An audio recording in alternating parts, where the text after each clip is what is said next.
to know Joe. We had a certain group of men called midget, and they was the closest thing we had to police. Because if you did something wrong, these men are coming to your door park, and they're going to come and take you to get judged.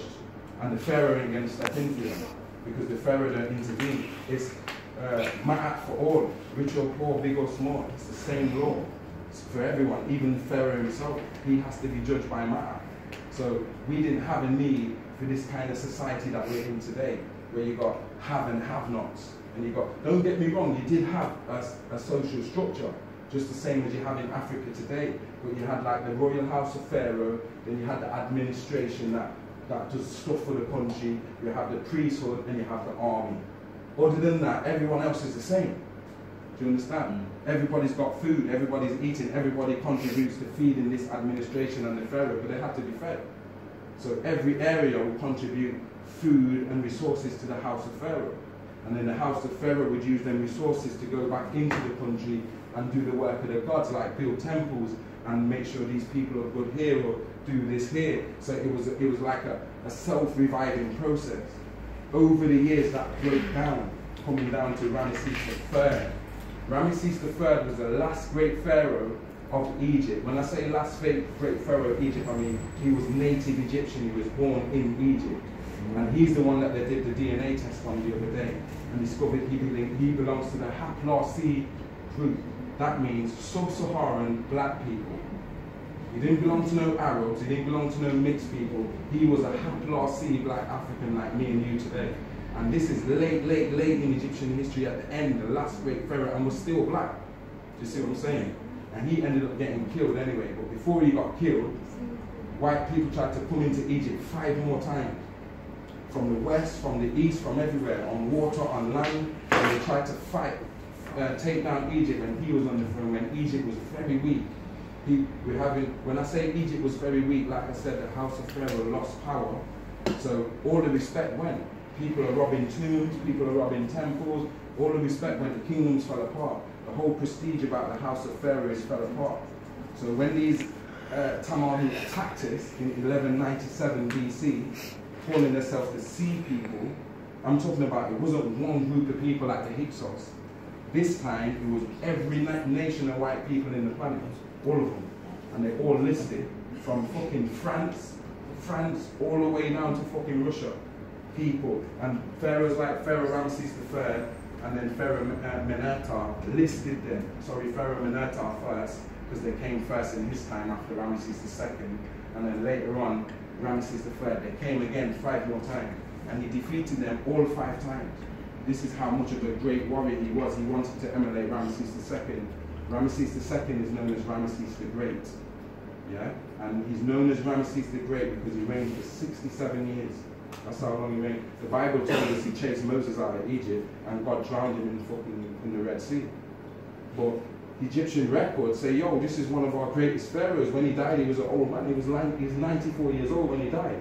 We've got his body to see the evidence. So that Bible story, like I said, is a lie. So when they found out, boy, we can't push this lie about Ramses no more, you know. They said, oh, it wasn't Ramses, we got it wrong. It was his son, Menartar. And then when they find out it's not him, they change it. Oh, actually, it was Akhenaten, he was the pharaoh. So it's lies. Do you understand? And every time they get exposed, they try and change the pharaoh to validate the story. It's lies. All of that Hebrew stuff came out of every one of them pharaohs. Every person in the Bible is based on one of them pharaohs. I kid you not. That's why they've never found no Abraham, or no Jacob, or no Moses, or no Noah. They've never found not one of these guys. And these guys, compared to the Egyptian pharaohs, are just the other day. Yeah? Like 1,000 years ago. But they can't find none of them. Not even a chair, not even a chair, nothing.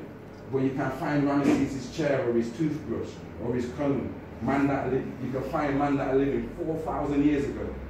Like, you know what I'm saying? But you can't find guys that lived yesterday. Because they never existed. Do you understand? King Solomon is Pharaoh Ramesses. That story comes from Pharaoh Ramesses. King David comes from the story of Amenemhet. Do you understand? And pieces of Pharaoh Ramesses' story, and pieces of Pharaoh Seti's story, and pieces. Moses comes from the same Hyksos story with Pharaoh Kadmos, Pharaoh Amos, and also Pharaoh Tutmosis the first, Pharaoh Tutmosis the second, Pharaoh Tutmosis the third. They just took off the cat, and said Moses. Yeah, his name was Moses. They ain't never found no white boy named Moses. But they found 5 black men with Moses at the end of the name. They found Kamoses, they found Amoses, and they found 3 Tutmoses. Group them all together, put on a bit of white spin from Greece and stuff, bam, Moses. No, Moses was never around. All them 5 characters were around. And they used all parts of their stories to make one fictitious character called Moses. And the same goes for every one of them characters in the Bible. None of them are real, even down to Jesus. It's based on the next person or the next five people and bashed together. And on top of that, they put Zeus's story on top. That's why they chose to call him Jesus or Jesus. That's why if you look at a statue of Zeus, it looks like the same Caesar Borgia stuff that they're pushing on us now. Zeus and Jesus is the same thing. It's just a mental trick. But what Constantine did in 325 AD, because at that time there was still black worship in the world. Most cultures had black gods. He wanted to put an end to that. So he used that to create a white pantheon. So he changed Osiris, Isis and Horus, black gods, into Mary, Jesus and Joseph, white gods. So what he did is just reverse everything and whitewash it. Do you understand? And then kill your tongue. Nobody can speak Egyptian no more because I'm Constantine. I'm dead in that language. Because that language is going to expose the origins of Christianity. So if I don't want this origin exposed, I've got to take out all them black people who know about the origin. You see what I'm saying? So now we're in a time and day where we've just rediscovered that, wow, that Jesus stuff comes from Mary and stuff. The statue of the Black Madonna with Jesus on the lap, that comes from Isis and Horus. And it goes back to the Meduetta, with the Pharaoh saying that he is the son of Isis, or he's the son of his mother, and his mother is his first god. So his throne is shaped like his mother's lap. Do you understand what I'm saying? That's what that meant before they turned it into a white statue of Mary and the Christ child. The Karas, or the Saviour, was in the Nile Valley, and his name was Harun. You understand? So that's our story. And then the judgment story of the Quran, that's our story with Osiris in the tribune. There's Osiris, and you have to go through your 42 confessions. I have not killed, I have not slain a man, I have not slept with a man's wife. They just took that and changed the confession into a commandment. Some God told you, thou shalt not kill, thou shalt not sleep with another man's wife, thou shalt not covet. That's your Ma'atiyan confession. But instead of you confessing it to God, they changed it around and said, God said these commandments. That's your Ma'atiyan principles. Do you understand? And a lot of people now are saying that Moses was a real person, but he was one of the priests of Akhenaten. And when Pharaoh Akhenaten got killed, these Hebrews who got dashed out of Egypt, do you understand? Moses was the leader of them. And so he set them up in Canaan, which may be true. Do you understand what I'm saying? Like I'm saying, I'm going to stick with what I'm saying. Them guys never existed. They just made up that stuff based on ideas. But it's still, like people have said to me, well, I reckon he was a priest of Akhenaten. That's viable. I'm not saying I'm totally right. I'm trying to make you go out there and do the research. Maybe one day somebody might come and show me, yo, Sam, look, this is Moses. Do you know what I mean? But what I'm trying to do with my stuff is to make you say, start looking at this Bible thing as in the form of that it's the only source of confirmation or authoritative thing over us. We need to get away from the Bible. I don't care if you're staying as a Hebrew, still you need to get away from the Bible. Because didn't no Hebrew ever write no Bible? The Bible was written by a white man called Emperor Constantine. You understand? And it's all good saying, oh, King James. King James was late, like 1611.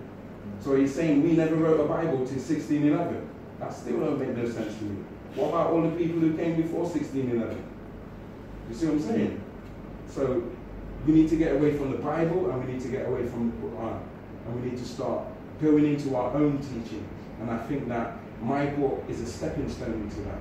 So people will want to read the teachings of Tahotep and the Coffin text and the book, the Param Haru, the book of the coming forth by day.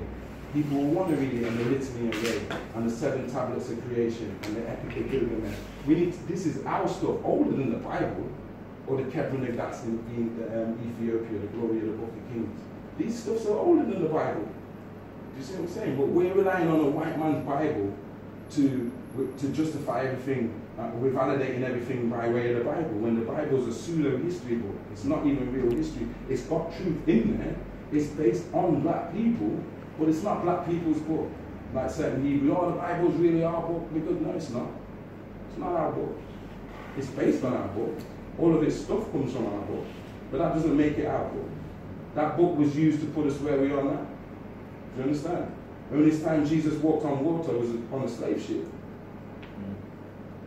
This is where we need to take our kids, so we can prepare them for the future, because there's a shift happening. But how are you going to take this knowledge to the next generation? As I think you're very good at what you do. I think you're very knowledgeable, but I'm just saying, how you have to meet them at where they are. So then, how do we break it down to the next generation to attract them? Put it in stories. Put it in mediums. Put it in books. Put it in stories. Put it in children's stories. Put it in cartoons. Put it in music. Yeah, but that's a long term. That's the only way. Yeah, but that's a long term thing. But I'm just saying, to attract them out. For instance, to something like that, to read a book like that, then it's very good. But because your book is like, I would look at it as a degree level, master level for certain people who want certain knowledge. So it's a book. For a day-to-day you who's going to pick up an everyday book, they may not be able to sit down and read it for too long. No, but that's what I say in there. Like I say, you should only read 10 pages a day. It's not a book. Yeah, but they may not even read a page a day. But that's up to us. Do you know what I mean?